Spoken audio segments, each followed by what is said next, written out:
В этом году в Сухумский государственный колледж уже поступили 28 абитуриентов. Экзамены продолжаются. Не завершен также прием документов. На данный момент уже подано более 50 заявлений. По словам директора колледжа Светланы Габлия, с каждым годом число абитуриентов увеличивается. И это радует. Дети неплохие в этом году. Более чем другие годы, подготовленные.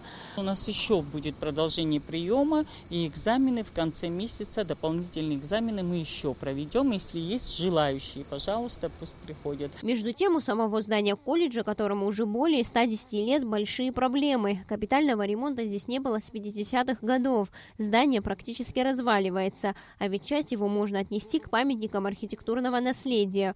Студенты занимаются не в самых лучших условиях, но зато обучение здесь ведется по 10 направлениям. Кроме того, колледж готов обучать студентов по спецзаказам. Первокурсниками здесь считаются учащиеся, которые приходят после 9 класса. Вначале они проходят школьную программу, а на второй курс принимают абитуриентов с 11-классным образованием. Уровень образования в колледже с каждым годом повышается. Преподаватели с гордостью отмечают тот факт, что к ним идут даже медалисты школ.